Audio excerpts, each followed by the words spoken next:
Madam 2019 ఎన్నికలకు ముందు వరకు కూడా వైఎస్ షర్మిల గారు జగన్మోహన్ రెడ్డి గారికి స్టార్ క్యాంపెయినింగ్గా పనిచేసి ప్రచారం చేశారు. అయితే నిన్న ఉరవకొండ సభలో జగన్మోహన్ రెడ్డి చెప్తా ఉన్నారు, చంద్రబాబు నాయుడికి స్టార్ క్యాంపెయినింగ్ చేస్తున్న వాళ్ళందరూ కూడా పక్క రాష్ట్రంలో ఉంటున్నారంటూ కూడా షర్మిలకు కానీ లేదంటే పవన్ కళ్యాణ్ కానీ ఆయన నిన్న ఇండైరెక్ట్ కౌంటర్ వేసిన పరిస్థితి. దీన్ని ఎట్లా చూస్తారు? అసలు ఎలా చూడటం ఏంటండి, ఆవిడ అలా మాట్లాడతాను కాబట్టి కొంచెమన్నా సిగ్గు అనిపించాలి కదండి. అక్కడ తెలంగాణ వెళ్ళిపోయింది, అక్కడ పార్టీ పెట్టింది, అక్కడ సీన్ అయిపోయింది, అక్కడ ఎవరు నమ్మరు వాళ్ళ మాటలు. కాంగ్రెస్లో చేరింది, ఆంధ్రాకి వచ్చినట్టు ఉండాలి. 4-5 సంవత్సరాల నుంచి నీకు వినిపించట్లేదా, కళ్ళకు కనిపించట్లేదా?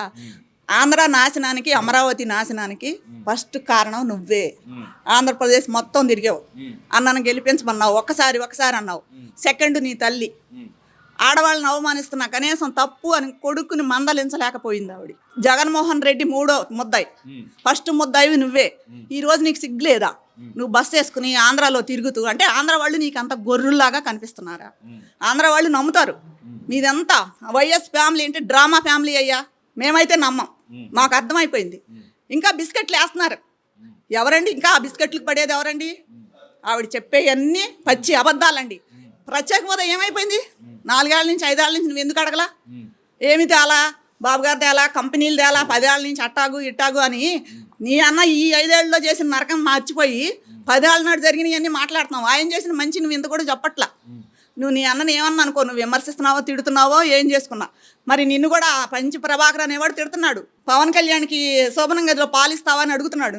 మాకు బాధేస్తుంది ఆడవాళ్ళని అవమానిస్తుంటే, నీకు బాధ ఇట్లా. ఎందుకంటే నీ అన్న నువ్వు ఒకటే, మీ ఇద్దరు కలిసి ఆడుతున్న డ్రామా, వైఎస్ డ్రామా. అంటే ఇప్పుడు ఆవిడ కూడా చంద్రబాబు కోసమే పనిచేస్తున్నారని చెప్పి నేను జగన్మోహన్ రెడ్డి అంటా ఉన్నారు.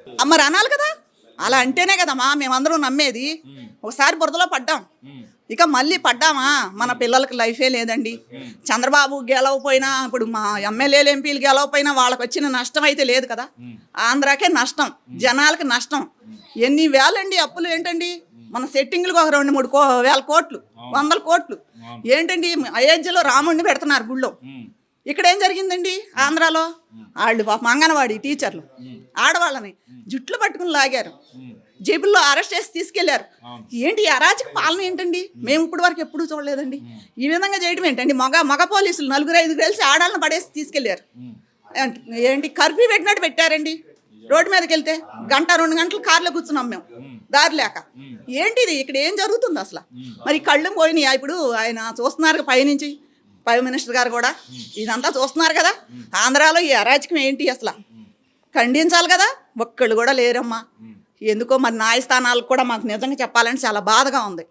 ఇప్పటికైనా ఆయన ఆర్థిక నేరస్తుడని తెలుసు, అన్నీ చేశాడని తెలుసు, ఇంకా నాశనం అయిపోతుందని తెలుసు. అలాంటి వాళ్ళను తొందరగా కేసులేవో తెలిసేసి ఆయన తీసుకెళ్ళి పక్కన పెడితే అయిపోతుంది కదా. ఈ 2-3 నెలలు అంటే ఈ 2-3 నెలలు ఇంకెన్ని జరుగుతాయో చూస్తున్నాం కదమ్మా. అరాచక పాలనమ్మా.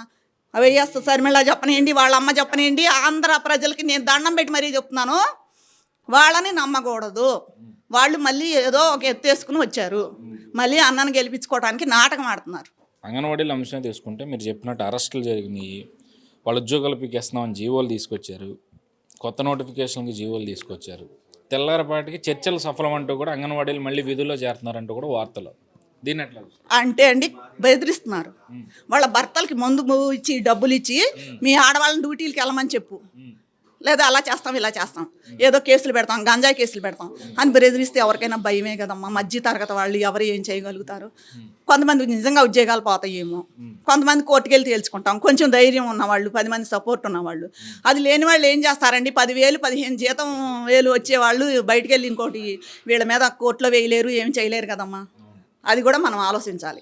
ఈయన చేస్తుందంతా రాంగ్ అండి. అందరిని ఏడిపించాడండి, అమరావతి వాళ్ళని ఏడిపించాడు, ఆడవాళ్ళని ఏడిపిస్తూనే ఉన్నాడమ్మా. అప్పటికి ఇప్పటికి ఏడిపిస్తూనే ఉన్నాడు. అందరు రైతులు ఒక్కళ్ళు బాగుపడ్డారా చెప్పండి? అసలు ఒక్కళ్ళు బాగుపడాలా? వ్యవస్థలన్నీ ఇదైపోయినాయి. అది ధీమా ఇప్పటికి కూడా 175 వస్తాయి, 175 వస్తాయి. ఎందుకు వస్తాయి? ఎలా వస్తాయి? నీకు ఒక్క ఓటు కూడా మేము వేయమని ప్రతి వాళ్ళు చెప్తున్నారు. నీ వల్ల దెబ్బతిన్న వాళ్ళే, ప్రతి వాళ్ళు దెబ్బతిన్న వాళ్ళే. అక్కడ ఉన్నవాళ్ళు లేడు, కూలేవాళ్ళు లేడు, ప్రతి వాడు కూడా. ఎట్లా వేస్తారు నీకు? మేము ఓట్ల వెరిఫికేషన్కి వెళ్తున్నాం ఇప్పుడు కూడా ఎన్ని దొంగ ఓట్లు అనుకున్నారండి? ఇప్పుడు దొంగ ఓట్లు లేవండి. మేము ఇప్పుడు తీస్తున్నాం మ్యాప్ చేయంగానే దాంట్లో ఏమొస్తుంది తెలుసా? అంటే ఫైనల్ లిస్ట్ వచ్చేసింది కదా, ఇప్పుడు దొంగ ఓట్లు వచ్చిందండి. లేదు కదా. లేదు చేస్తారట.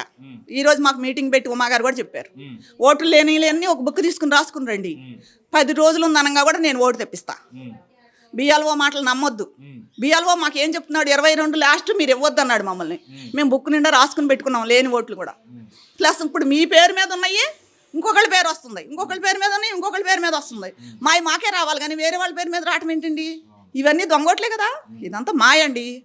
ఈ మాయ చేసి సచివాలయాలు పెట్టి నీ కుర్రాళ్ళని తీసుకొచ్చి పెట్టి నాశనం చేసి మళ్ళీ రెండోసారి కూడా జనాల్ని నాశనం చేయాలని చెప్పేసి కంకణం కట్టుకున్నాడు ఈ జగన్మోహన్ రెడ్డి. ఇలాంటి వాడిని మన ఆంధ్రా నుంచి ఎంత తొందరగా జరిగితే అంత బాగుపడుతుంది ఆంధ్రప్రదేశ్ అనేది. ఇప్పుడు మీ నియోజకవర్గ విషయానికి వస్తే వెల్లంపల్లి శ్రీనివాస్ని ఇక్కడ ఇన్ఛార్జ్ చేశారు. ఆయన బోండవమ్మ మీద 25,000 మెజార్టీతో గెలుస్తానని చెప్పి శపథాలు చేస్తూ ఉన్నారు. దాన్ని ఎట్లా చూస్తారు? వాడి బొందండి. వాడు 25,000 కాదు కదా, చెప్పేయన్నీ కట్టుకథలు. అక్కడ ఎండి సింహాలు అమ్ముకున్నాడు, దేవస్థానంలో కొబ్బరి చెప్పులు అమ్ముకున్నాడు, అన్ని రకాలుగా లంచాలు తీసుకున్నాడు. అక్కడ అమ్మవారిని కూడా మోసం చేశాడు. సిగ్గు లేకుండా మళ్ళీ ఇప్పుడు అక్కడ గెలవని వాడు ఇక్కడ ఎలా గెలుస్తాడండి? అక్కడ నువ్వు పనికిరావనే కదా నీ జగన్మోహన్ రెడ్డి తీసేశాడు. ఇక్కడికి వచ్చి నేను బోండావమ్మ కన్నా 25,000 గెలుస్తా, 30,000 గెలుస్తా. ఇక్కడ బోండావమ్మకి తిరుగులేదండి. ఈ రోజు కూడా ఆయన ఎవరో చనిపోతే వెళ్ళి వెంటనే పలకరించి డబ్బులు ఇచ్చి వచ్చాడు. నువ్వు ఎప్పుడన్నా ఇక్కడికి వచ్చావా, ఎవరి మొహమన్నా చూసావా, ఎవరినన్నా పరామర్శించావా? ఈ రోజుకి దోమలు కొడుతున్నాయి, మందు కొట్టండి అంటే ఎవడు లేడు. మున్సిపాలిటీ వాళ్ళు కూడా పట్టించుకోవట్లా. ఉమాగారు పంపిస్తున్నారు వాళ్ళకి ఫోన్ చేసి, మీరు రండి ఆ ఏరియాలో మందు కొట్టి రండి, ఈ కాలువ పూడిపోయింది, కాలువ తీయించండి. ప్రతిపక్షంలో ఉన్నా కూడా మేం చేస్తున్నాం. ఆడేంటని చేసింది ఇంక వస్తున్నాడు. ఎందుకు కనీసం డిపాజిట్ కూడా రాదు ఆయనకి. చెప్పుకుంటాం వరకే. ఆ ఎల్లంపల్లి శ్రీనని ఆయన ఎందుకు పనికిరానాడు?